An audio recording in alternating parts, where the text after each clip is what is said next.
J'ai trouvé des chargeurs qui sont pour moi très étonnants. D'abord, les écolos, ceux qui vont permettre d'utiliser la nature pour pouvoir recharger mon téléphone portable, mon ordinateur, mes consoles. Allons bon. Deux exemples ici, des boîtiers, donc un de Oyama et l'autre de Freeloader. On pourrait dire, tiens, ce sont des disques durs. Eh bien non, ce sont, regardez, des chargeurs solaires. Alors je vais vous en montrer un. Regardez, ça s'ouvre comme un téléphone portable.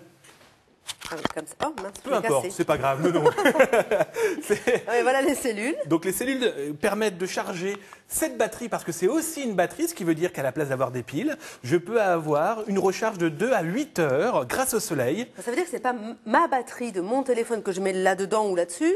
C'est directement intégré, j'ai pu, D'accord. comme vous venez de le faire, tirer le câble et ça me permet de brancher ma console, mon ordinateur ou mon téléphone portable. Donc je peux être au milieu de nulle part, j'ai quand même de l'électricité. C'est un pur bonheur parce que si on n'a pas pas une mal. prise sous la main, ce qui est possible dans la forêt par exemple, Ouais. on a le chargeur à portée Ah, de mais main. ça c'est pas mal.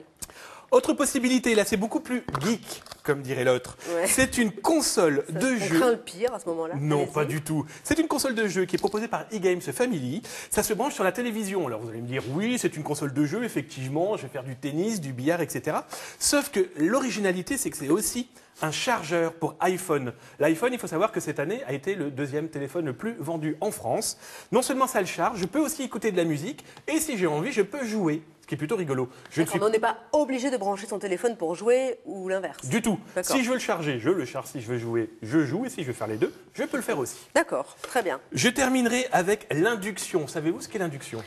Ben, dans les cuisines, on met des casseroles sur des plaques qui ont l'air froides et ça chauffe quand même. Tout à fait. Et bien là, je vous ai trouvé le même principe. C'est un chargeur à induction pour console de jeu, téléphone ou appareil photo. Ici, c'est la version de Big Ben, une société de Léquin, qui Ouais. propose justement, par exemple, de recharger sa console de jeu. Alors, comme je vous le montre ici, on a la batterie. Eh bien, regardez, je n'ai qu'à poser ma console de jeu. La couleur a changé et c'est en train de se charger. Alors, quel intérêt ? Alors justement, l'intérêt, c'est qu'il en existe des plus grandes. Et quand je rentre à la maison, je peux mettre mon téléphone portable, mon appareil photo ou ma console. Ça se recharge Tout en sans même fil. temps. C'est ça qui est chouette. Ah, là, donc il n'y a qu'un fil, celui du chargeur, quoi. Tout simplement, je le branche sur ma prise électrique. Je Le mets petit cette... format, du coup, ça n'a pas vraiment d'intérêt. Bah si, parce que je trouve que dans la chambre d'un enfant ou dans son bureau, C'est plein d'ondes, il ne faut pas mettre ça dans sa chambre. on leur mettra un casque. Bon, allez, tout est chargé, tout marche, plein d'électricité, on peut donc aller surfer. Je suis allé jeter un œil du côté du site de Fabrice Santoro. Alors vous allez me dire, pourquoi aller voir le blog de ce... Pourquoi aller voir le blog de Fabrice Santoro D'abord, Damien il vient de jouer dernièrement, la semaine dernière, son dernier match de professionnel. C'était à Ouais. Melbourne. Certes, il a perdu, mais on peut retrouver toutes ces informations sur le blog de Bastien Kossek. C'est un jeune de 18 ans, il habite à Arras. Et en 2003, il s'est dit, tiens, j'aime le tennis et je veux parler de Fabrice Santoro. J'aime ce joueur. En 2005, il lance son blog.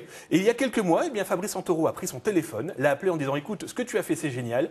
Ton blog devient le site officiel. Mais alors, du coup, ça donne quoi sur le Alors justement, sur le blog regardez, là on va se promener, il donne de l'actualité, autobiographie, interview, médias. Donc là c'était à l'époque où, sur le blog de ce jeune Arageois, Santoro expliquait qu'il allait jouer à Melbourne. Il y a aussi un forum, et là par exemple, il s'échange des Santoro photos. participe. Il participe, il invite même à des matchs ou à des repas. C'est vraiment sympa, c'est un jeune homme qui a trouvé l'idée de faire ce site. Et du coup, une vedette s'est dit, ok, aidons-le.